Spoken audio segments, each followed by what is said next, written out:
Para to sa mga Gemini guys, okay? Kung kayo ay Gemini, para sa inyo ang reading na to today. Ano ba ang bumabagabag sa isipan ng mga Gemini? Message for Gemini. Ibigay mo ang tamang message para sa mga Gemini. Ano ang kanilang nararamdaman o bumabagabag sa kanilang isip? Ngayong week na to o ngayong buwan na to? Tingnan natin Gemini. Okay. Para sa mga Gemini, ito ang inyong reading. Andito ang temptation, guys. At spiritual strength. Ibig sabihin, kayo ay nakakaranas ng parang pagod. Okay? Pagod na at gusto nang isuko ang isang bagay o isang sitwasyon ng isang tao o mga sitwasyon na nagpapabigat sa inyong buhay. Parang kayo lang ang nagdadala ng lahat ng problema at gusto nyo na lang itong isuko. Kay God, okay, parang mga toxic sa paligid, toxic na tao, lahat-lahat andun na. Yung mga bad habit, hindi man sa inyong sarili, sa mga taong involved sa buhay ninyo is napakahirap. Gusto nyo nang i-close ang cycle. Kailangan ninyo ng spiritual, baga mag-grow pa ng mas lubusan ang inyong spiritual pananampalataya. Spiritual strength is palakasin nyo pang inyong pananampalataya dahil sa problema na to, Gemini. Napakahirap. Okay?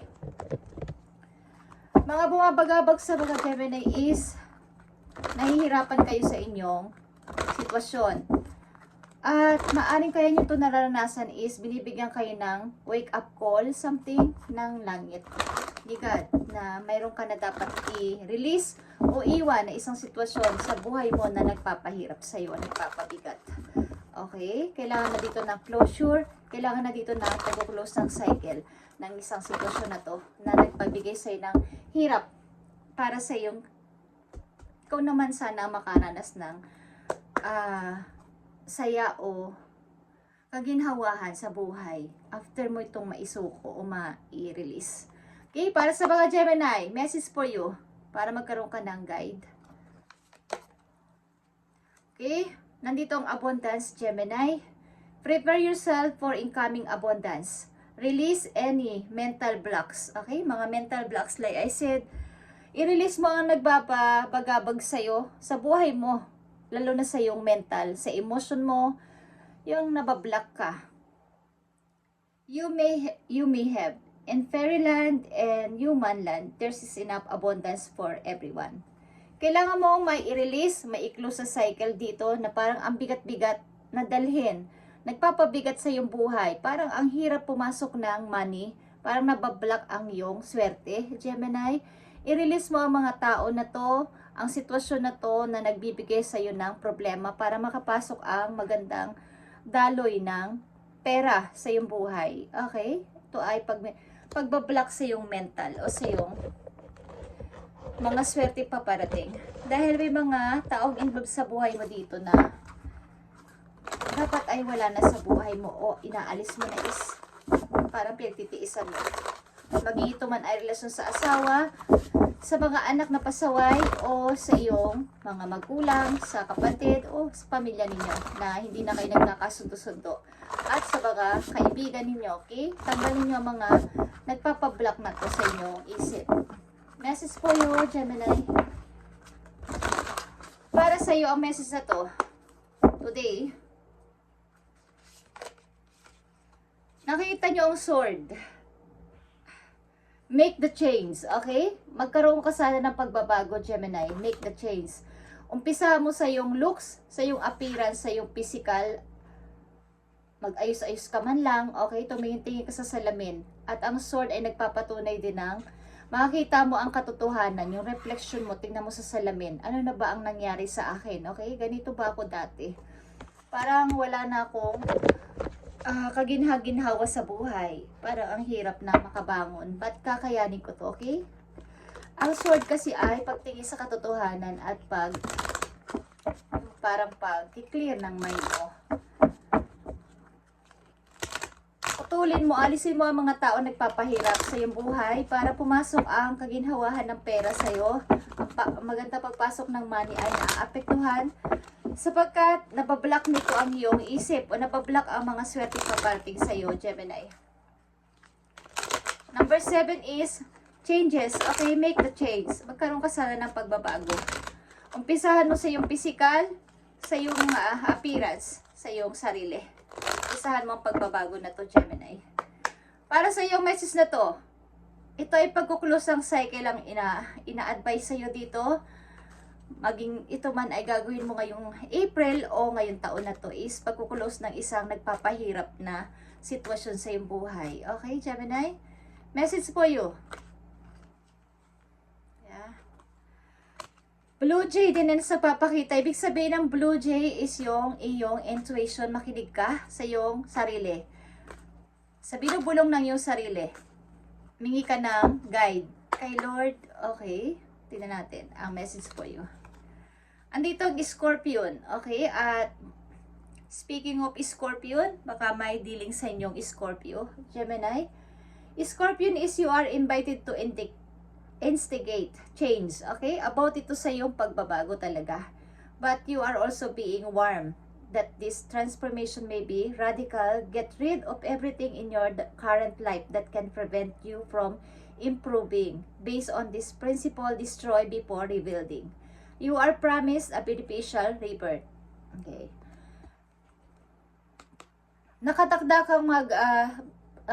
ka talagang mabago kung sa sarili mo din ay uumpisahan mo ang tuluyang pagbabago din o pagpapalit simula sa iyong physical at sa iyong paniniwala. Pag-improve ng iyong sarili, pananaw, prinsipol, okay? Yung mga paniniwala, pananaw, dapat mo din baguhin para dito sapagkat pagmumulan ito ng iyong new beginning, okay? Scorpion is a new beginning na message sa iyo. At nandito din ang sword at ito ay number 7 at ito ay make the change. Para mawala itong nagpapabalak sa iyo dito, lalo na sa iyong kaperahan, Gemini, is tanggalin mo ang mga nagpapabigat. Nakikita nyo ba kung paano mo hawakan to? Napakabigat ito para lang hindi masaktan ng ibang tao. Hindi masaktan ang mga mahal mo sa buhay. Ikaw yung nagdadala, nagpapasa ng mabigat na problema. At nandito ang temptation. Gemini, napakahirap ng iyong dinadala na problema. Okay? At nabablock ang iyong swerte. Paparating na opportunity, paparating na swerte sa iyong buhay ay nabablock dahil sa mga taong ito, sa mga sitwasyon na to na hindi mo nire-release, na kailangan ay wala na sila sa buhay mo at kailangan ay tanggalin mo na sila sa buhay mo. Okay? Halimbawa dyan yung toxic na relasyon. Mga pinagtitiisan na mayroon namang option para layuan o alisan ay hindi mo magawa-gawa. Sapagkat kailangan dito ay yung determinasyon. Gemini, kung talagang gusto mo, mangyayari ito. Umpisahan mo sa iyong sarili, pagbabago sa iyong looks, pagbabago sa iyong sarili mismo. May mga naghihintay sa iyong opportunity, guys. Mga long-term na trabaho, na parang kontrata, na pangmatagalan ang ibig ko sabihin.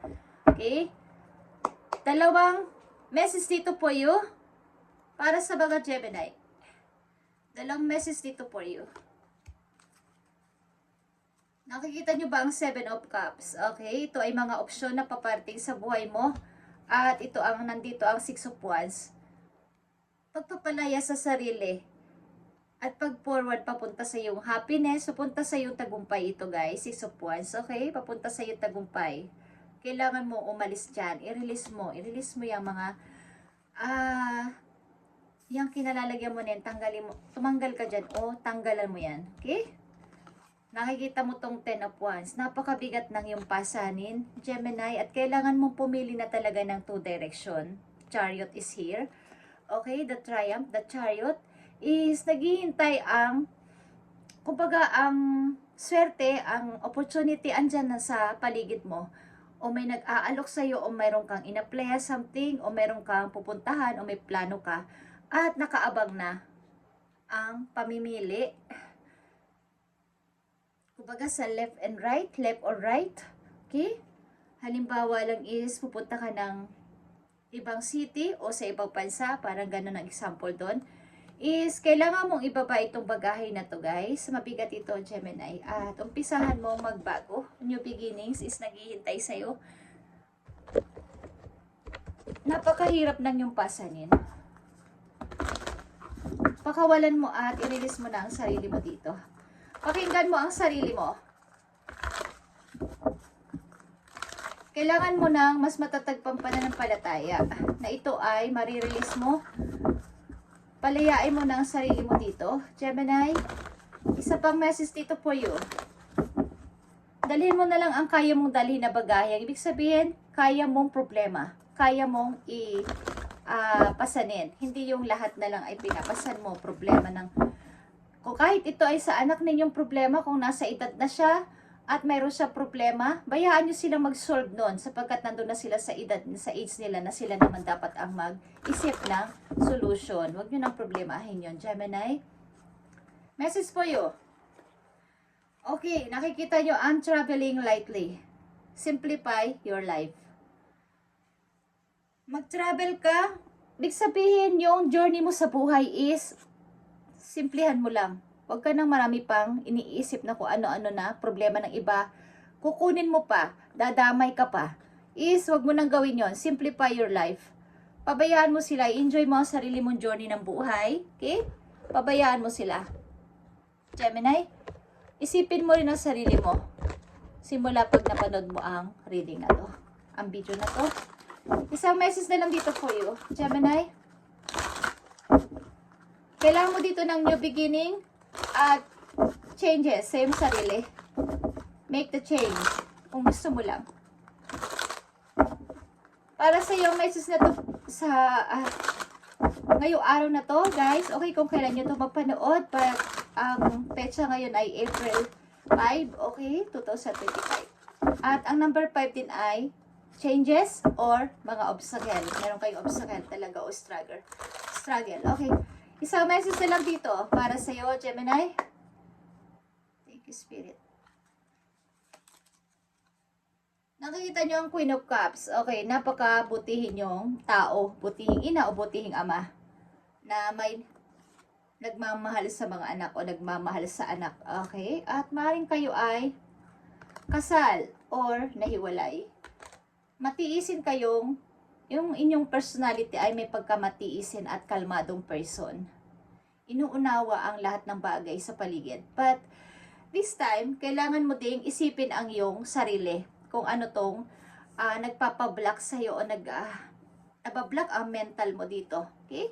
Kailangan mong bagay ito ay i-close ang isang cycle na nagpapahirap sa iyong buhay. At dalhin mo lang yung problema na kaya mong dalhin at lutasin. Huwag nang lahat. Huwag nang masyadong, simplihan mo lang ang pagta-travel mo dito sa mundo. Okay? Huwag nang masyadong isipin pa yung ibang problema ng ibang tao. Problema ng, kung may problema sila sa buhay, makinig ka. Kung sila ay nagsusumbong, huwag mo nang i-adapt. Huwag mo i-adapt sa'yo yung problema nila. Okay? Thank you and God bless sa'yo, Gemini. At sana kayo ay may gawin dito at sundin ang payo dito kahit ilang persyento lang is sana ay makatulong. At ito ang message sa inyo. Kaya ko to nabasa is para to sa inyo. Okay? Hindi to sa pilitan. Okay? Kung gusto nyo lang na sundin at pakinggan ay maaaring may pagbabago magaganap sa inyo. Okay? Thank you and God bless, Gemini.